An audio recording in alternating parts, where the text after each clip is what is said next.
YouTube thumbnail আপনার ভিডিওটা কোন টপিকের উপর বানিয়েছেন মানুষের কাছে আকর্ষণ করার জন্য ইউটিউব থাম্বনেল অনেক গুরুত্বপূর্ণ ভূমিকা রাখে। ভিডিও ভাইরাল করার ক্ষেত্রে 90% কার্যকরী হচ্ছে ইউটিউব থাম্বনেল।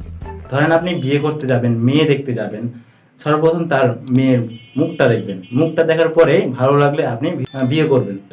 ঠিক এরকমই মেয়ে দেখার সাথে ভিডিওর ভাইরালের একটু সংযোগ রয়েছে। তাই ভিডিও যদি বানান তো অবশ্যই স্পেশাল করে একটা থাম্বনেল বানিয়ে দিবেন। আর আজকে এই ভিডিও দেখাবো কিভাবে আপনি ভিডিওতে থাম্বনেল অ্যাড করবেন বা সেট করবেন। এ থেকে জেড থাকছে এই ভিডিওতে। তো ভিডিওটা স্কিপ না করে পুরো ভিডিওটা দেখার অনুরোধ রইল। তো শুরু করা যাক। তো এই ভিডিওতে আমি দেখাবো কিভাবে আপনি আপনার আপলোড করা ভিডিওতে থাম্বনেল সেট করবেন। তো থাম্বনেল সেট করার জন্য আপনাকে সর্বপ্রথম ওয়াইটি স্টুডিও অ্যাপে ক্লিক করতে হবে। ক্লিক করলে দেখতে পাবেন আপনার অ্যাকাউন্ট শো করবে।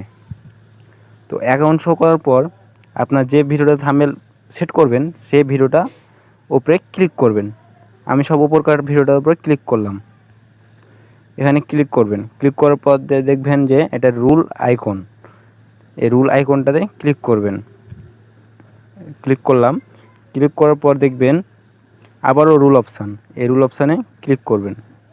তো আপনি দেখতে পাবেন এরকম একটা অপশান দেখতে পাবেন। তো দেখতে পারবেন যে থাম্বনেল চেঞ্জ লেখা আছে, এই চেঞ্জ অপশানে ক্লিক করবেন।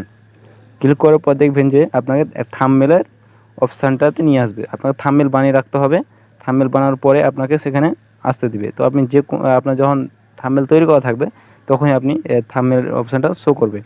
তো আপনি আপনার থাম্বনেলটা এখানে চাপ দিবেন যে থাম্বনেলটা দিতে চান। তো আমি এই থাম্বনেলটা দিতে চাই, তো এটা চাপ দিলাম, দেখলেন যে এখানে হয়ে গেল। তো এখনও সেভ হয়নি। তো সেভ করার জন্য আপনাকে ডান অপশানটাতে ক্লিক করতে হবে।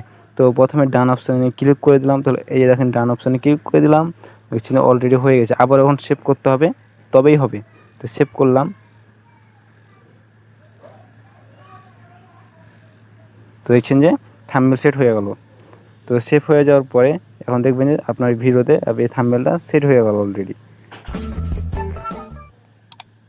তো এই ছিল আমার এই থাম্বনেল সেট করার ভিডিওটা। তো ভিডিওটা ভালো লাগলে অবশ্যই সাবস্ক্রাইব করবা এবং পাশে থাকা বেল আইকনটি বাজিয়ে দেবা। ধন্যবাদ।